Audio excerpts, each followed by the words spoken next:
Hey everyone, it's Tony Carver from TLC Style and Colour here, and I'm doing this series of videos on decluttering your wardrobe in small, manageable chunks.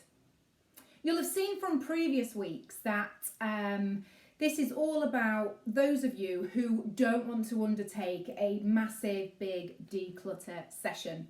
So for instance, I do declutter sessions with clients, whether that be face-to-face and also online. And one of my recommendations when I do those sessions is actually for them to get everything out on the bed so that we can work through it together.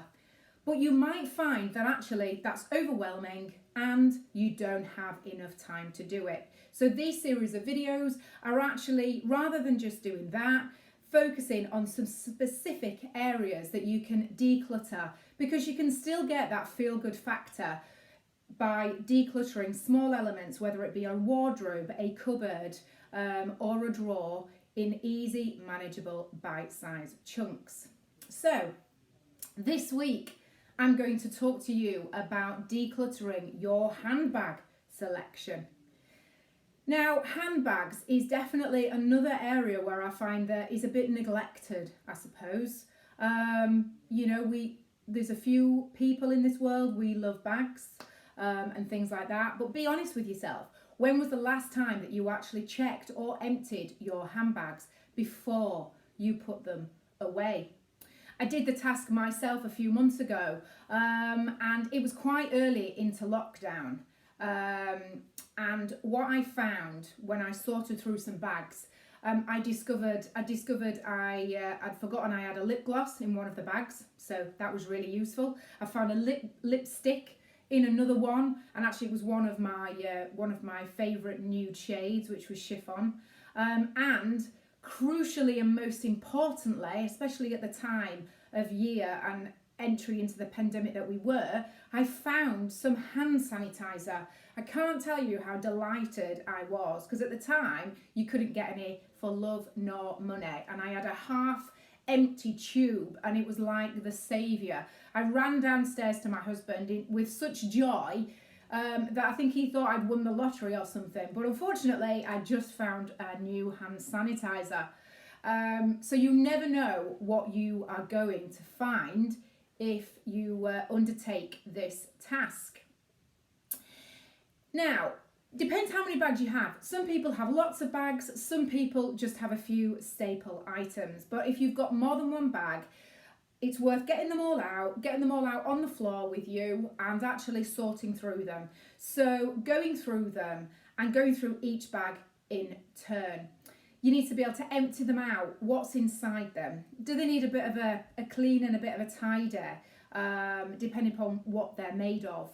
Those insides, do they need vacuuming out, and things like that, wiping them down before you put them back away to store them. Just one point on storing your bags that I would say though is don't tuck them away and hide them. I know we're not all blessed with a walk-in wardrobe or things where you can display things, but if you tuck things away and hide them, then actually that is just what's going to happen is you're not going to remember necessarily that they're there. You might forget they are. What you can't see, you won't wear. And that's usually what I find with most people who have a wardrobe full of clothes and feel like they've got nothing to wear because they can't see everything. What's not visible, you won't use. So try and keep it, so they're not hidden and tucked away.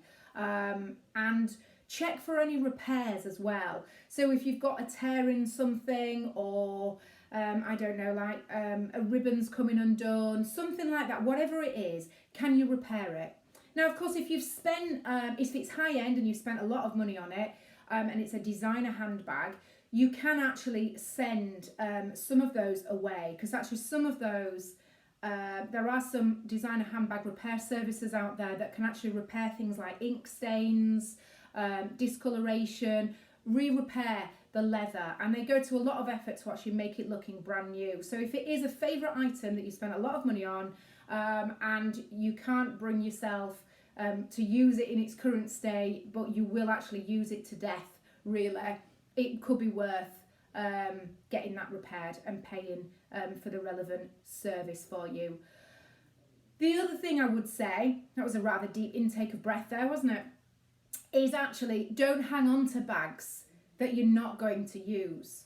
If you're the type of person with a personality who likes to match your shoes and your bags, then actually, if you've, say, got a bag in one colour and no shoes that would match it, are you going to use the bag, or is it literally just going to sit in that wardrobe forever and a day? You know, so be realistic with yourself. Equally, if you've got the one bag, your staple item that you never go away from, and yet you've got, I don't know, 6 bags that were actually going out bags, and actually they're too small for your phone, because phones have got a lot bigger these days as well, you know, and so they can't fit in your crucial items to go out with, then again, is there any point in keeping hold of them if you're not going to use them? Because I think that whatever you've got, you need to be able to use. So you can sell them, you know, you can give them to charity shops, give them to family members and things like that. But obviously try not to dispose of them, throw them away, because they will go to landfill, which we do need to reduce. So for instance, I did have a clear out. Now, one thing you could do with the bigger bags like this, this is a bag that I've had for a couple of years actually. It's a reversible one. So it's quite fascinating. But anyway, that aside, if it's a big bag like this, what you could also do is store other bags inside it, you know. It does go against what you can't see, you won't wear. But actually, as long as it's organised in a way that you know those bags are kept for a reason. If you've got dust bags, for instance, if your bags have come with dust bags, like this one here, then actually do keep it inside, because it will help to protect it and help keep it clean as well. So that is another thing that you could do. So don't neglect the handbag collection, ladies, because if you have spent a lot of money on your bags and you are a bag person, then actually you do want to enjoy your bags. You don't just want to see them, well, you might want to see them visible, but actually I like to be able to use the bags that I have when I go out on my occasions. So good luck on your handbag declutter exercise. Hope you've enjoyed this week's session, and don't forget to look out for the next video next week, where we'll be looking at another element of your wardrobe and your life that you can declutter. So thanks for watching and good luck.